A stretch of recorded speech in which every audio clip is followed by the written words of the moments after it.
Alright guys, so you know me. KX out here with the hard-hitting, out-of-the-box media analysis you deserve. And even if it means burning every bridge I built and destroying every relationship I ever had, here it goes. I think Spider-Man, directed by Sam Raimi, is a great movie. It's a tour de France of action and family fun. Andrew McHolland is the Spider-Man of an entire generation. And the movie has been glazed to death, don't worry. I will do so later. The Green Gobbler, the Wheat Gobbler, D. Gree Herman, you all know him. Or do you? See, if you gave a 3-year-old a green and purple crayon, they would probably eat it, but a 4-year-old would give you something like this. Iconic. The de facto Spider-Man villain, fuck Venom. However, in 3 movie appearances, none have even come close to this OG Norman and Goblin. And with today's superheroes taking the run-and-gun meta of keeping to the comic book sources, and especially suits, we will look at what Willem Dafoe would have looked like if he was given the chance to portray the real Norman Osborn. So first of all, I had to get a good image of the man, the myth, the friend, Willem Dafoe, and I couldn't find any from the 2000s, the time the movie was released, and how Willem Dafoe would have looked, that were of a high enough resolution for me to use. So I used one from, I think, about 2 years ago, and had to de-age it a lot. No offense. But I actually wanted to try that before, so this is giving me a great opportunity. And now I have about 30 minutes of skincare footage for Willem Dafoe. For your viewing pleasure, I cut most of that out. Tell me in the comments how you think it looks. I know there are still a few imperfections on the skin, but I will try to smooth them out as the video goes on. And I know I couldn't get him down to 2002 Willem Dafoe, but I think he looks about as old as he did in No Way Home. Next, the hair. Oh my god, the hair. I tried to scour the entire internet for a name of an at least similar looking haircut. I looked everywhere and I just couldn't find any good pictures and... okay. If any of you know black hairstyles, please tell me in the comments how common this one is and I could have saved all my time, that would really help me out. And while making it, I completely forgot about the widow's peak, which is the fancy word for 2/3 male pattern baldness, which Norman is sporting, but I added that in soon later. But to ask the main question, why does he have that hair? I couldn't find any agreed upon answers, at least no official ones from the comics. Some discussions I found pointed out that it was probably just supposed to have been curlier hair with a widow's peak, but future artists began to turn it more and more into waves. It might have also been supposed to be red-ish. I say that and not orange like real redheads, because I mean they had the colors to print orange and red hair. But what was the blood red and black supposed to be? But in my image I did it a normal brown because I'm boring.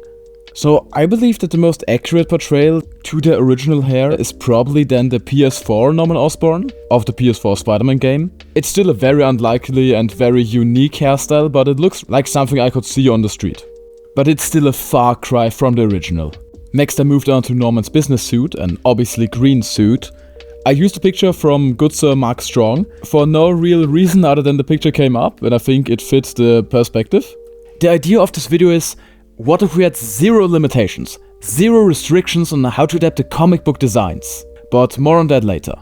Editing the suit was really fun, and to bring in a bit of texture, because Norman Osborn is a man of style, I mean look at him, I wanted the suit to be pinstriped. After that I made the hairline accurately pointy.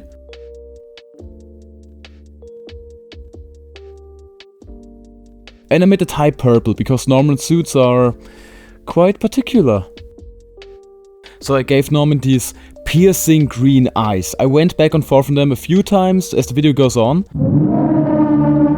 Which for the record I don't think should be in the movie. I just think they really help for the vibe I'm going for. Next I began to add some highlights and background assets just to kind of fill it out more.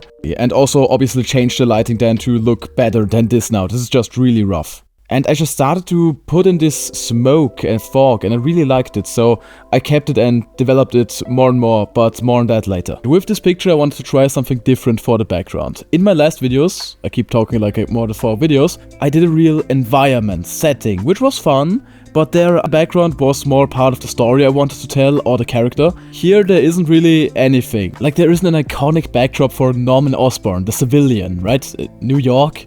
So normally I make all the characters first, then a background, and then with it I kind of try to figure out lighting and how that could work and color correction. With this one I kind of tried to put it into the right order. I made the subject Norman first, then I kind of tried to establish some lights for later and build on the background accordingly. You can see I used the Oscorp factory for a bit as a placeholder, but that was just boring. And out of this directionlessness, I began kind of turning the mist into more clouds or even this thunder sky with this bright shining beacon like the moon. And now it looks really dramatic. And I thought this was just the perfect place to add a little goblin guy, you know, just he's flying up there, yeah. Of course, needed to add some very strong rim lights for the massive light source in the background and add some smoke for the glider. And at this point I just fully accepted that this background is not gonna make any sense. I actually planned to make the laboratory Norman got his powers from, but when skimming the movie I couldn't find any good angles, but landed on the perfect close-up on the vial of Goblin formula. So I see this as more one of these per character posters. I actually have no idea what they are called. I mean these real official poster designs with all the same canvas or all the same text but only show one specific character, mostly the supporting cast or main villains. And I know they exist, I know the designs, but I've never actually seen one in cinemas. And I get it, why would you spend money hanging up posters of, I don't know, Eve Tasmacher with like 10 minutes of screen time? But then also, why do you spend the money on making it in the first place? Like only so the actors can post them on Instagram? Actually, it might be a very valid marketing strategy to like create early buzz for the movie or like get fans of these specific actors. But these per character posters, seriously tell me in the comments what they are called, often have a really specific theme and I think they can get really creative, especially if you do special alterations for each character.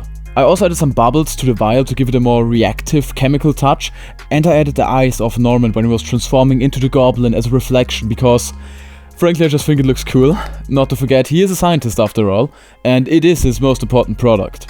They also made fridges, I guess, but no, Willem, please don't! It has this really toxic chemical vibe. Speaking of toxic, if any one of you knows Norman Osborn and his son, they are both on steroids.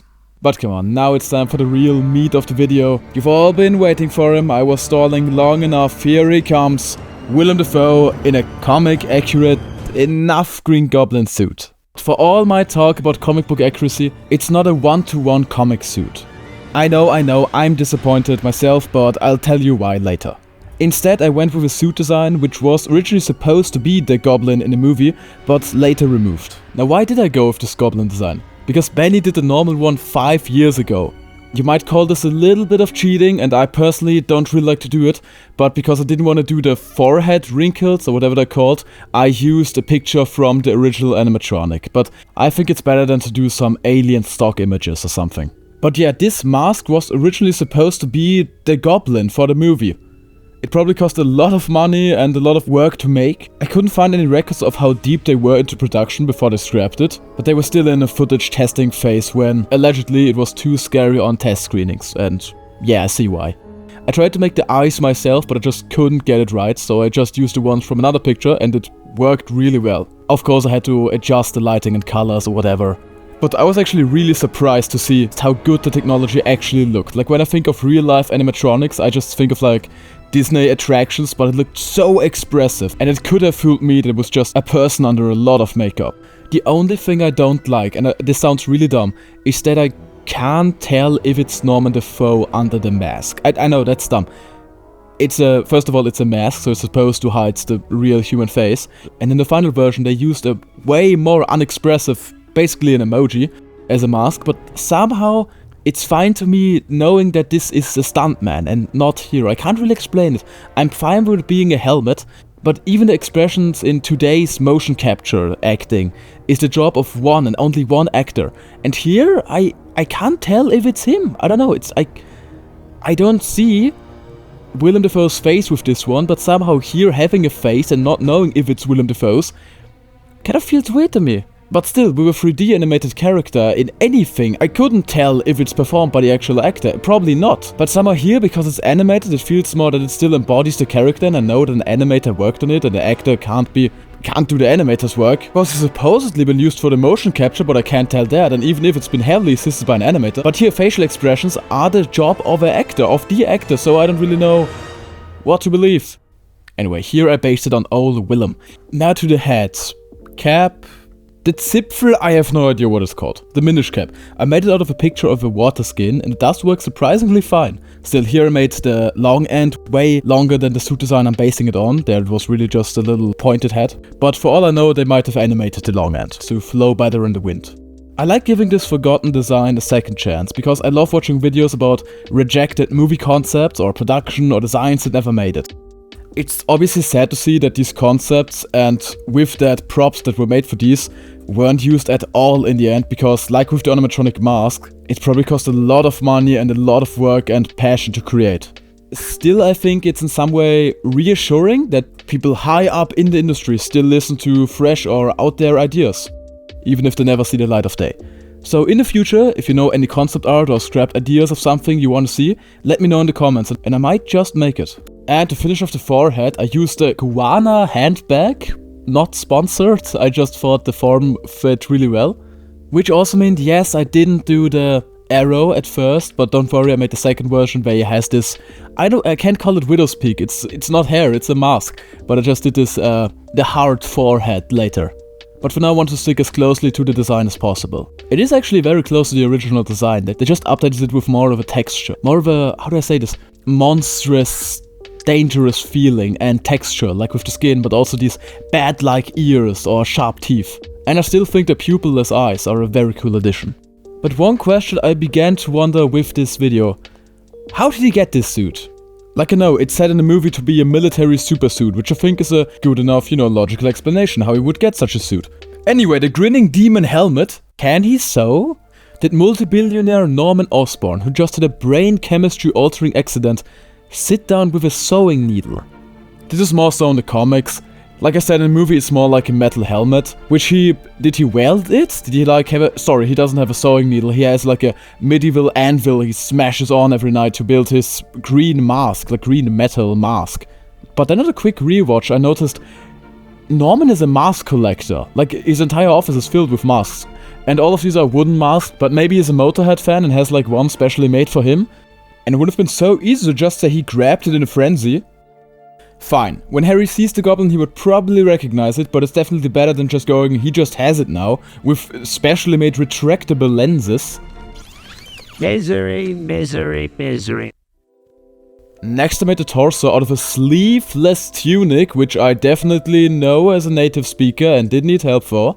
I'm not really sure that if we were to use the mask, the planned one I'm currently designing, if they should lean into the mechanical nature of the real mask. Like, I mean the prop, the animatronic prop mask. Should they address it in the movie? Like, the prop is not just a mask made of fabric, it's basically a clockwork you stick your face in. And this could work, but you could of course just hide the wires, it was, well, supposed to be, and do a Mission Impossible ripoff when he takes off the mask in the end. For example with Batman. I'm fine with Batman's eyeliner not being in-universe. I know that Batman is doing it, and yeah, it's cool, but come on, we all know Spider-Man isn't able to see a goddamn thing out of his white plastic discs he uses as eyes, and yet we are all okay with it. Once I added the Goblin suit, I knew I had to do something about the entirely green background, and I think the purple just really helps to bring out the Goblin face. This is what this video is about. Kind of blends in with the torso, I know that, but it's not really the focus. I don't care, it doesn't make sense. Oscorp factories had a gas leak, I don't know. It was about this time into the video where I realized some of you might not even know what movie I'm referencing. You know, but what I mean, Norman had a mask collection, he was living on the street and nowhere home. Yeah, I'm talking about the other one. It feels weird to even state that. Like, for the longest time I thought everyone has seen this movie, and the only people who haven't seen it was one of these dumme bastarde. Go watch Too Late, the Unreal Engine tutorials of your dreams. I mean, I don't even know, but I think nowadays it's like more common if you say the Spider-Man movies, you think of the MCU ones. So, this is not an hate against the MCU Spider-Man, but I'm just telling you, if you haven't seen the 2000 Sam Raimi Spider-Man movies, I promise you, they are not the MCU.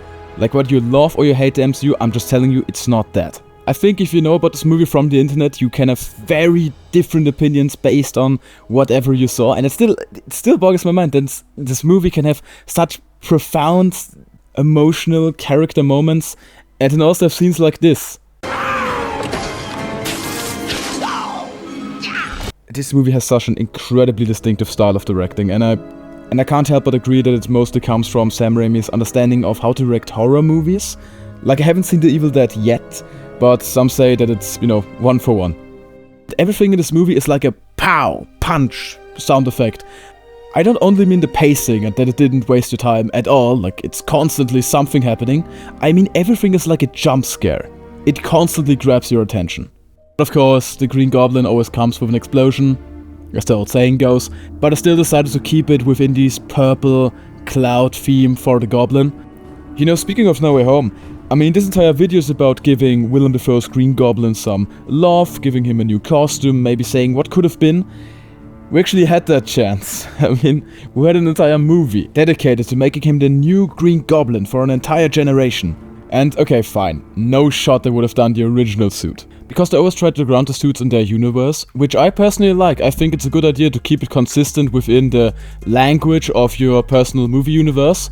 Yeah, in the end they all look the same, but like in No Way Home they really set themselves this Jazza art challenge of making the classic suits out of ordinary stolen clothes. And just so you know, this video is not intended to hate against the original movie suit. As I've recently found out, there are some people who in fact don't like it. Yeah, I know, no, I'm sorry, I didn't wanna... No, Willem, don't go in the fridge! Heretics call it a Power Rangers costume and say that the mask takes away from Willem Dafoe's brilliant performance. Now you know me, KX, that's my name, the hard-hitting movie critic / part-time Photoshop designer, and I can't stand people insulting Willem Dafoe's drip any longer, so my final objective verdict: I think it's a bit too green. I still like that it tries to bring in a few different textures on the overall suit, but it misses a few details and a bit of contrast to really bring it out more. They fixed it on a lot of the posters, they brought out a lot more shadows and contrast and even color. And I think most of the problems are solved in the movie by smartly often showing him next to fire to bring out some details, or in darkness and shadows to make him seem more intimidating and scary, like really this grinning demon that comes closer to you or can move so fast in the night sky. It's really just only the parade scene where I get that it looks... yeah, it's just too overexposed for this type of costume. But sadly, the few times the suit is in No Way Home, I think it looks amazing. They darkened the stretchy part, whatever it's called, but then they just abandoned it immediately. But like I said, they had their Jazza challenge, they had their MCU guidelines. And I can respect that this design, the one in No Way Home, is actually inspired by another rejected concept art for the 2002 movie. It's been very popular on the internet ever since, and it's this very ghoulish design with this very, I think, fantasy-like hood and cloak. It was made by artist Alex Ross, and yeah, it's been really popular, I feel like. It's also been in a video game. Very cool drawing. To me it just looks too much like a D&D monster, but I still think it's very cool how they did it in the movie by making it this scavenged mess out of the original armor and some Iron Man parts. Post-apocalyptic vibe? In a sense? I just don't like the glasses. The glasses are... I'm sorry. And yeah, it fixes that Willem Dafoe can actually show his face while acting. I just like the original more. So who knows, another timeline they might have given this concept a run for their money. As we finish this video, I just want to leave you with one last thing that inspired me about this video. So, you know, just do it as... you're basically getting two videos with the price of one. You can mute the audio, then just have a Photoshop time-lapse. And if you listen to my rambling, you basically have a podcast. So, after finishing the last Batman video, where I obviously had to find a lot of footage for it, my YouTube algorithm obviously thought I only wanted to watch Batman videos till the day I die. One of those were a Super Bowl Batman commercial called Bateman. Now I can't tell what compelled me to click on it. I am not American, I don't care about Super Bowl, but I still did it. Now, I have no idea what the company was called, I can't even tell you what the product was. I think it was insurance, I have to watch it again in the editing part. And it's about this clumsy guy who goes around Gotham and always, you know, gets in the way of Batman, defeating his real villains, and then it's being compared to, hey, don't use a stupid product, use our product, like Batman. The jokes don't land, I can't even get the product, I'm not in the States. But the one thing that immediately grabbed me was this incredible, and I mean out of this world, production value. I feel so terrible for telling you to watch a commercial, but it's like this one milk ad that has like this beautiful utopian future. This is some of the best Batman media I have seen. So if you didn't like the jokes, if you didn't like the product, why am I telling you about a commercial? This is still a Photoshop tutorial, what am I doing? This.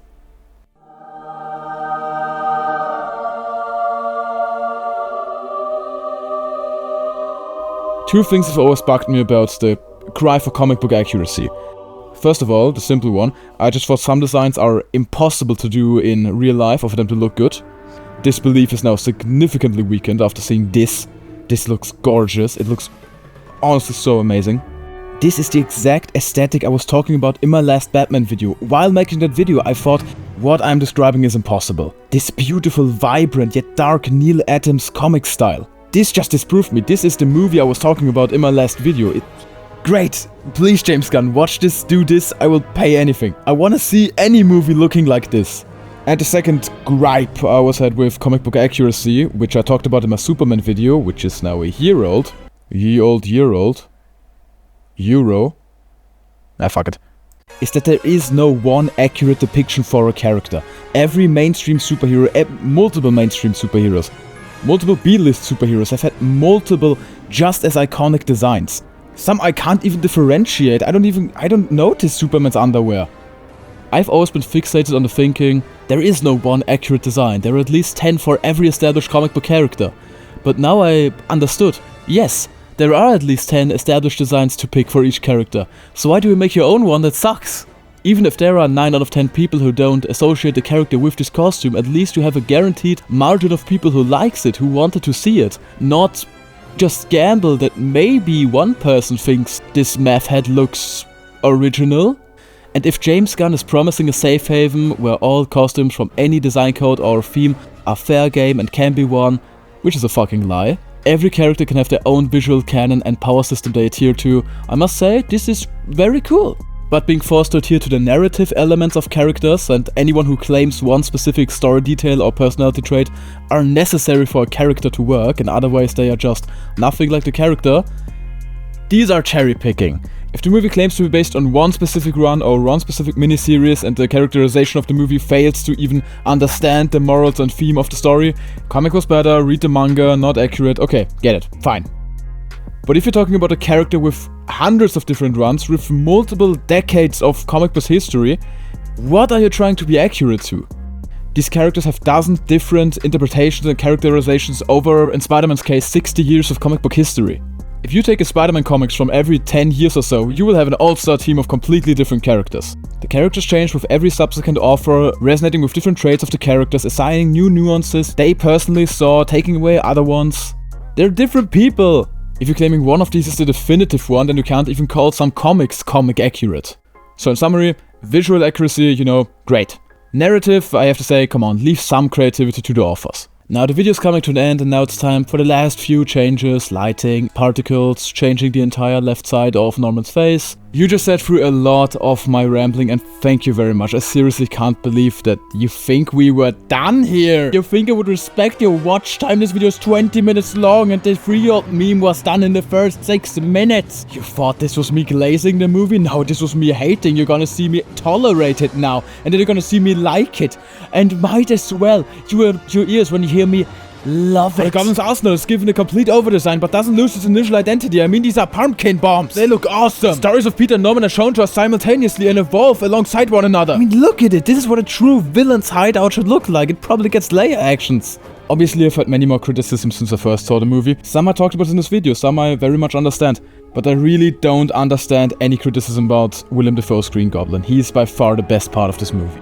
I know the character is not the most complex. Norman Osborn is a big important science man. He creates a serum, a lab accident, creates an evil personality in him somehow with superpowers. I will not pretend that Norman is the most complex character of all. He's a pure chaotic evil asshole, right. But still, Willem Dafoe plays him with such an incredible performance. How evil, how menacing he can be with just one look and still make you feel sad even when you know he is up to planning something evil. Maybe this is why I don't care about the mask not being that expressive. He doesn't even wear the masks that often of the movie. Most of his screen time is as Norman, or at least the Goblin playing Norman. That's the thing. With nothing but pure mannerisms and expressions, you can tell when he is Norman, when he's Goblin, when he is the Goblin pretending to be Norman, all in one face. Without the waves, without the suit, without the durag, he managed to make his own Green Goblin iconic. Am I making this video to honor the amazing foe, just a milestone of comic book history? No. I did it because I wanted to see the funny hair. Cue end montage.